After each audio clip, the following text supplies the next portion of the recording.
নানা কর্মসূচির মধ্য দিয়ে সারা দেশে পালিত হচ্ছে বিএনপির প্রয়াত চেয়ারপারসন ও সাবেক প্রধানমন্ত্রী বেগম খালেদা জিয়ার জন্মবার্ষিকী। চট্টগ্রাম, ময়মনসিংহ, খুলনা ও গাজীপুর সহ দেশের বিভিন্ন জেলায় খতমে কোরআন, আলোচনা সভা, মিলাদ ও দোয়া মাহফিলের আয়োজন করেছে বিএনপি। তুলে ধরা হচ্ছে তার রাজনৈতিক অবদান ও দীর্ঘ সংগ্রামের তথ্য। চট্টগ্রামে বিএনপির চেয়ারপারসন বেগম খালেদা জিয়ার জন্মবার্ষিকী উপলক্ষে খতমে কোরআন, মিলাদ ও দোয়া মাহফিলের আয়োজন করে বিএনপি ও এর বিভিন্ন অঙ্গ সংগঠন। দুপুরে দলীয় কার্যালয় নাসিমন ভবনের পাশের মসজিদে মহানগর বিএনপির উদ্যোগে এই দোয়া মাহফিল অনুষ্ঠিত হয়। ময়মনসিংহেও সাবেক প্রধানমন্ত্রী বেগম খালেদা জিয়ার জন্মবার্ষিকী উপলক্ষে দোয়া ও মিলাদ মাহফিল অনুষ্ঠিত হয়েছে।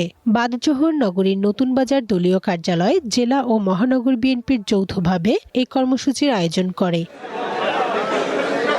শেরপুর শহরের রঘুনাথপুরে জেলা বিএনপি কার্যালয়ে সকাল থেকেই সমবেত হন নেতাকর্মীরা। আলোচনা সভায় তুলে ধরা হয় তার রাজনৈতিক আদর্শ। খুলনা নগরীর দলীয় কার্যালয় মহানগর বিএনপির আয়োজিত কর্মসূচিতে নেতৃবৃন্দ বেগম খালেদা জিয়ার রাজনৈতিক অবদান ও দীর্ঘ সংগ্রামের কথা স্মরণ করেন। সারা বাংলাদেশের মানুষকে উন্নয়নের যে জোয়ার দেখিয়েছিলেন শহীদ রাষ্ট্রপতি জিয়াউর রহমান, সে উন্নয়নের ধারাকে তিনি অব্যাহত রেখেছিলেন।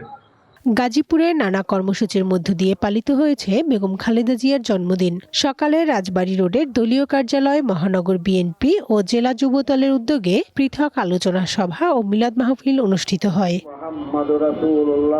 পটুয়াখালী জেলা বিএনপির উদ্যোগে দলীয় কার্যালয়ে পবিত্র কোরআন খতম ও বিশেষ দোয়া মোনাজাতের আয়োজন করা হয়। গোপালগঞ্জেও বেগম খালেদা জিয়ার জন্মবার্ষিকী উপলক্ষে আলোচনা সভা ও মিলাদ মাহফিলের আয়োজন করে বিএনপি ও এর সহযোগী সংগঠনগুলো। 1945 সালের 15 আগস্ট জন্মগ্রহণ করেন বেগম খালেদা জিয়া। তিনি বাংলাদেশের প্রথম নারী প্রধানমন্ত্রী হিসেবে 3 বার দায়িত্ব পালন করেন। কানিজ নুসরাত, ওয়ান, ন্যাশনাল ডেস্ক।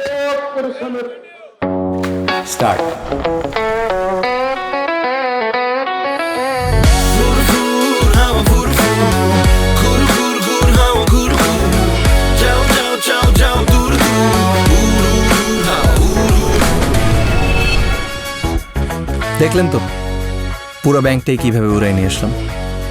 আপনিও পারবেন যদি আপনার কাছে থাকে বাংলাদেশের সবচেয়ে powerful banking app city touch. Download করুন।